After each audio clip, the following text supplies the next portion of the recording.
I changed the whole company. And what he could see last year, that out of the big 10 companies, carpet companies in the world, yeah, these are the only one company who could increase their profit, and most of them lost money last year. So I'm talking about a business concept, and I want you to think about how you can be involved in business, how you can do things differently in you. Just for example, about children's toys. We need companies who make children's toys. Right now, there is no toy industry left basically in Europe anymore, except a little Lego and little Playmobil, but overall, more than 90% of all the toys are made in China. When you don't have an industry anymore, you cannot change it. So if you wait for another 10 years, we will not have the industry anymore to change. When you see how this country is losing its industrial strength so fast, then not only with Saab, you need to know, we need to act now. And what is key is, let's not wait for the government anymore. So I went to the United States in '91 because I saw that in Europe, after unification, people will just not do anything for a long period of time because they think environment is an ethical question. And with unification, you don't have money for ethics, you need to spend it somewhere else. So I want to tell you, I'm really asking you to be a catalyst for innovation, for the next industrial revolution now. Because if you don't change it now, we will not have the strength and vitality anymore to make a change. That's why I'm so glad that Steph could make it. And you cannot really honor it so much that he really comes here that I want to talk to you about my experience. So I expect from everybody here to buy Deso carpets. Because we talk about a network. And a network means to support each other. We have what is a Cradle supporters in the Netherlands is Cradle people in Denmark, and here, sure, it's a network which we are forming here. And I just can tell you, sometimes you think, oh, I need to be certified for what I'm doing. No. Certification is not the key for Cradle to Cradle. Certification is a negative agenda. It says, you're bad, I need to control you. But in a market economy, when you get an eco-label for recycled PVC, you need to come up with something which you can put on your product. That's the only reason. So sometimes people talk about Cradle to Cradle, but basically it's more noodle to noodle, or noodle to noodle, or whatever. But this is normal. When you have such a fast, radical change in industrial society, you always have quality problems. So don't be afraid of that. What Steph showed is the key to Cradle. You change the whole company, and you make transparent what you do. In a normal eco thinking, when you take a carpet with an eco label footprint calculation, your message is, it's better I don't buy it. Could I minimize my footprint by not buying it? Then could I wait another year? With Deso, it's different. Because they define where they want to be in 2020. The more you buy, the quicker you are. And the quicker they can change. Now you're investing. Your customer becomes your friend because he helps you in changing. The customer becomes the change agent. In the traditional footprint calculation, the customer is a bad guy because he keeps you away from being zero. So we talk about business and we talk about innovation, and I'm really amazed to see you all here. And I'm really very optimistic when I see the strength, the vitality, the optimism of all of you, what you do. And sure, I'm very impressed that Matthias is facilitating and organizing and getting so many people together, and then together with all the colleagues here. So thanks for setting this up. I want to run you through some of the stuff here in that works. Let's see. The question is, we could be Cradle to Cradle in Sweden.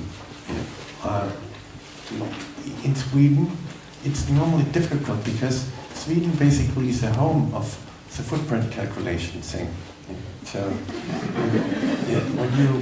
when you're in the north here, when you walk here, your footprint means damage. Because with every footprint, we destroy soil. That's why people try to minimize their footprint, because footprint means destruction. That's why you can do something when you, for example, would make legislation that men need to wear high heels. You can minimize your footprint. But the damage would be big as well. So let's look at Sweden and the tradition with that and make use of the strengths of the country.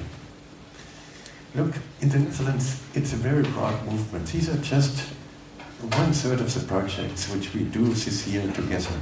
It's a whole community. And you know why it is a community?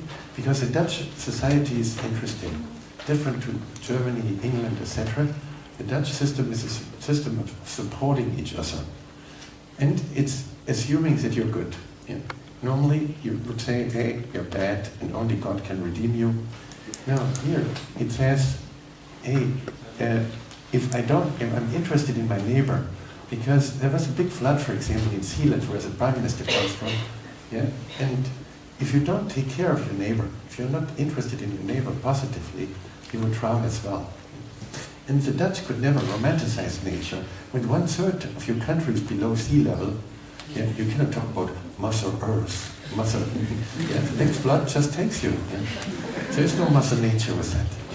So that's a very interesting situation. So we work on the Netherlands as a blueprint for innovation. There are similar things going on. Where's Martin? Yeah, yeah, Martin running an office in Denmark, Cradle to Cradle, and there it comes from the industry. Yeah. I had a meeting with the 30 biggest companies in Denmark, and they said, we listen to you, Michael, for 1 hour, and then we talk to each other for 1 hour, and then we tell you what we do. And these are big multinational companies, like Maersk, like Vestas, like Velux, like Rockwool. And they said, oh, Michael, we are not like the Dutch. We are not talking. Yeah. We are doing things. We are Vikings. Yeah. So what is your habit? Sure, with all these environmental disasters of the past, we generate this feeling it's better we would not be here. Yeah. Who could study chemistry after Bhopal? Yeah. I was in Bhopal, there were 50,000 people being killed, and more than 400,000 people seriously hurt. Yeah. So, till today, nobody of any victim got any compensation.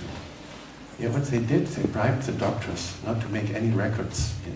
So never we could come back and say, oh, my disease comes from this accident. Now, still today, nobody got any money.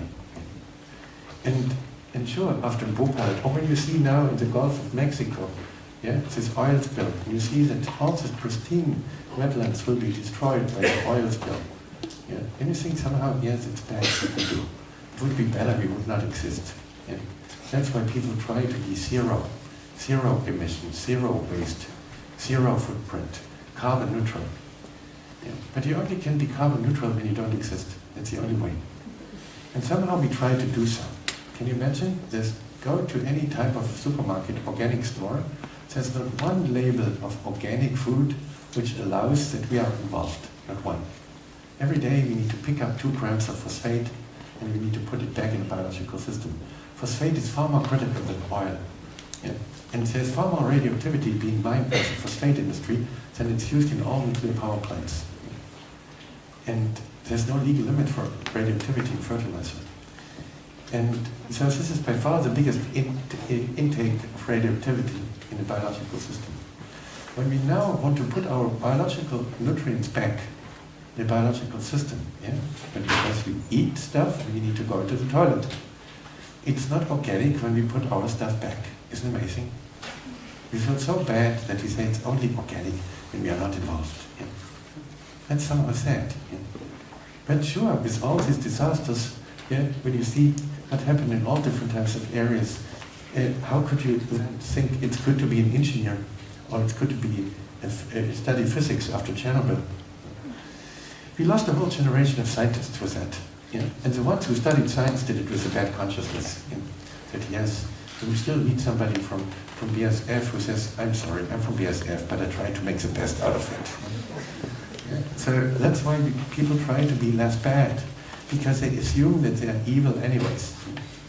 And sure, the ones who have joining industry did it with bad consciousness, and this doesn't make you creative. Out of guilt, you're not creative. It's like the same when somebody tells you in Germany, you must have fun. Yeah? If there's no fun with it, yeah? The same thing.